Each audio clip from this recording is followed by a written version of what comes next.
So, good morning ma'am, good morning classmates. So, dumako naman tayo sa Chapter 6 in the University of Santo Tomas in 1877 to 1882.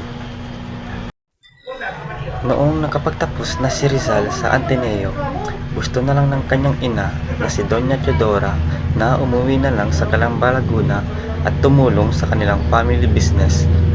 Para sa kanya, sapat na ang edukasyon ni Rizal at mas mahalaga ang kaligtasan nito. Natatakot si Doña Teodora dahil naalala niya ang tatlong pari na sina Gomez, Zamora at Burgos na binitay noong 1872. Marami ring ibang edukadong Pilipino ang ipinatapon at pinarusahan ng mga Kastila. Kaya, bilang isang ina, iniisip niya na kapag mas maging matalino at critical si Rizal, maaaring siyang pag-initan ng mga otoridad at pwede siyang papahamak. Parang may kutob na ang kanyang ina na may masamang mangyari sa kanyang anak sa hinaharap. So, nagkaroon ng family council na sina Don Francisco na ang kanyang ama at ang kanyang kuya na si Pasiano na nagdesisyon na ipagpatuloy ni Rizal ang kanyang pag-aaral kaya pumasok siya sa University of Santo Tomas. Noong April 1877, si Rizal ay 16 years old pa lamang nang mag-enroll siya sa University of Santo Tomas. Ang kinuha niyang kurso ay Philosophy and Letters. Noong panahong iyon is hindi pa sigurado kung ano talagang kukunin ni Rizal na kurso. Gusto ng kanyang ama na maging abogado siya dahil mataas itong propesyon at may mataas na respeto sa lipunan. Pero si Rizal ay mas nahihilig mismo sa singing at arts. So, dahil doon, sinubukan niyang humingi ng payo sa mga pare, lalong-lalo na kay Father Pablo Ramon, pero nasa Mindanao siya noong panahong iyon. Kaya hindi siya nabigyan ng gabay. Dahil dito, napilitan si Rizal na magdesisyon para sa kanyang sarili. Noong 1877 to 1878, nag-enroll muna si Rizal sa philosophy program. Ang kursong ito ay preparatory course sa Law of Priesthood, kasama sa mga subjects niya ang cosmology, metaphysics, theodicy, at history of philosophy. Mga subjects na malalim tungkol sa pag-unawa sa Diyos, mundo at pag-iisip ng tao. Pero noong sumunod na taon, noong 1878 to 1879, nagdesisyon siyang mag-shift to medicine. Nang dahilan ay gusto niyang pagalingin ang lumalabong mata ng kanyang ina. Noong Christmas ng 1877, nang umuwi siya sa Calamba, Laguna, hindi siya agad nakilala ni Doña Teodora dahil humihina na ang paningin nito. Sobrang naapektuhan dito si Rizal. Dahil dito is parang naging inspirasyon sa kanya upang piliin ang kursong medicines. Bilang isang mapagmahal na anak, ginawa niya itong inspirasyon upang mag-aral ng medisina. Dagdag pa rito, nakatanggap siya ng sulat mula kay Father Pablo Ramon at doon siya na-encouraged na kunin talaga ang medicine course. Kaya mas lalo siyang nakumbinsi at ito ang naging kanyang landas upang ipagpatuloy ito. Mahalagang tandaan na ang medical education sa UST ay nagsimula noong 1871 ay ang kauna-unahang sa colonial Asia. Isa itong bagong yugto o new frontier sa edukasyon sa Pilipinas habang bumababa ang bilang ng mga gusto magpari at tumataas naman ang enrollment sa medical at pharmacy. Ibig sabihin, naging mas popular at mas glamorous ang medical professions noon. Dahil dito, pagsapit ng June 1878, tuluyan nang nagdesisyon si Rizal na magmedisina. Nung mag-shift siya, nabigyan siya ng rare privilege na sabay kunin ang kurso ng amplition, ang preparatory course, at ang first year medicine. Hindi ito basta-basta pinayagan at kailangan pa ng approval sa Governor General ng Pilipinas. Ipinapakita nito na kinikilala noon ang katalinuhan at kakayahan ni Rizal pagdating sa mga academics. Sa pagpasok ni Rizal sa Ateneo, napunta siya sa ibang mundo kumpara sa Ateneo. Sa Ateneo, mahigpit ang mga professors at pare. Lahat ng oras ng estudyante ay naka-schedule at binabantayan. Required pa ang pag-attend ng mass tuwing umaga. Disiplinado at kontrolado ang mga estudyante. Pero sa UST naman is mas maluwag ang sistema. 3 oras lang ang klase bawat araw at ang natitirang oras nila ay free time na lang nila ng mga estudyante. Hindi rin required ang pag-attend ng daily mass tuwing umaga. Ganito ang sistema sa University of Santo Tomas. Ginaya ito sa European universities kung saan pinaniniwala ang mas mature at responsable ang mga college students. Dahil sa sobrang kalayaan, maraming estudyante ang naabuso at ginawa nila itong tinatawag nilang lakwatya o pagliban ng klase. Tumatawid sila ng Ilog Pasig papuntang Binondo at doon nagtatambay ang mga estudyante. At ang iba pang lugar tulad ng Escolta, Sacristia, ngayon ay tinatawag na San Fernando Streets. Habang nag-aaral si Rizal sa University of Santo Tomas, hindi niya sinayang ang kanyang oras. Imbis na gumala tulad ng ibang estudyante, mas pinili niyang mag-aral at mag-improve palalo. Noong 1877 to 1878, bumalik pa siya sa Ateneo para kumuha ng land surveying course, isang vocational course noon.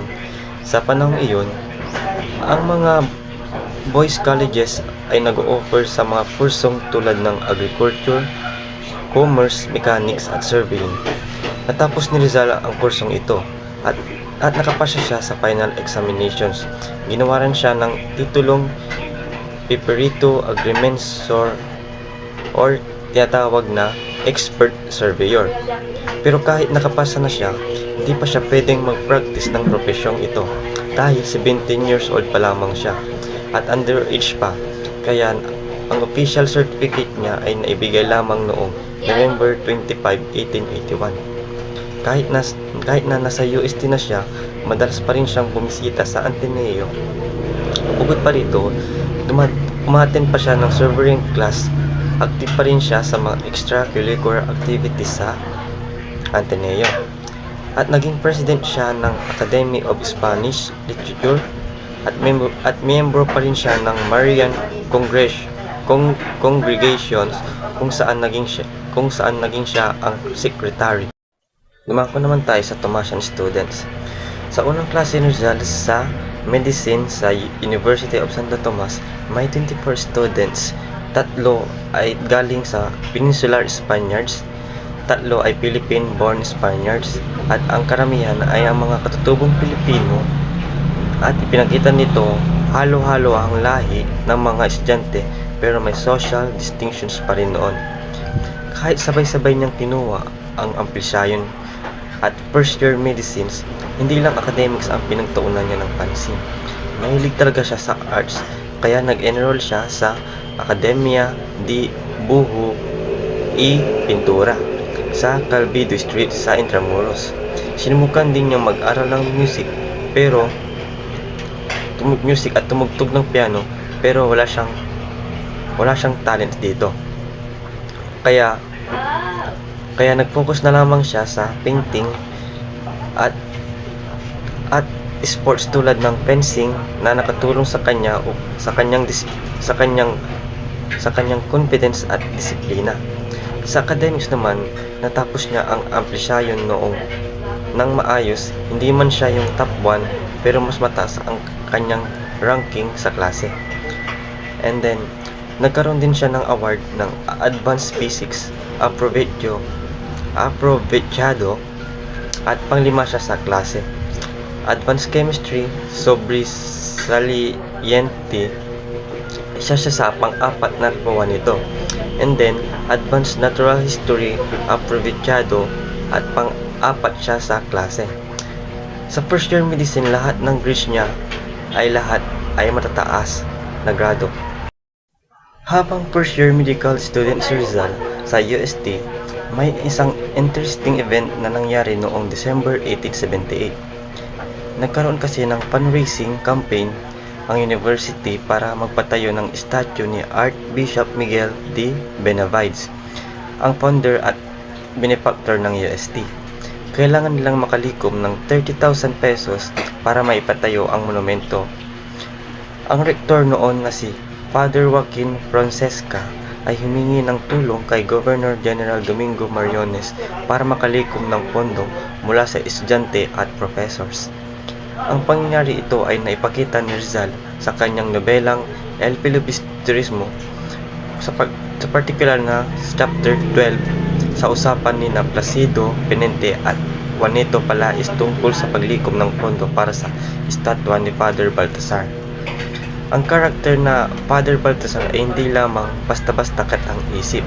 Ito ay tumutukoy kay Father Baltasar IV na executor ng will ni Archbishop Benavides na naging dahilan ng pagkatatag ng UST noong 1611. Si Rizal ay nag-contribute ng kaunting pesos sa fundraising para sa statue ni Archbishop Miguel de Benavides, pero hindi natuloy ang proyekto sa simula. Nakalikom lamang siya ng 4,000 pesos at 13 taon ang nakalipas bago tuluyang natapos ang monumento. Ang estatwa ay gawa sa bronze at na-install sa Plaza Santa Tomas sa harap ng UST building sa Intramuros noong 1891. Naging saksi ito sa Philippine Revolutions sa paglilipat ng pagmamahala sa mga Amerikano at nakaligtas pa sa Second World War bago ilipat sa Sampaloc Campus noong 1946. Noong second year of medicine ni Rizal, noong 1879 to 1880, kinuha ni Rizal ang mga subjects tulad ng General Anatomy and Histology 2, Descriptive Anatomy 2 and Exercise Dissection, Physiology, and Private and Public Hygiene. Ang mga subjects na ito ay tinuro ni Jose Franco at Carlos Narda, ang dalawang professors ni Rizal. Si Rizal ay may di magandang karanasan kay Father Professor Franco na kinikilalang pagiging mahigpit at pagbibigay ng treat na pagpapabagsakin lahat ng mga estudyante.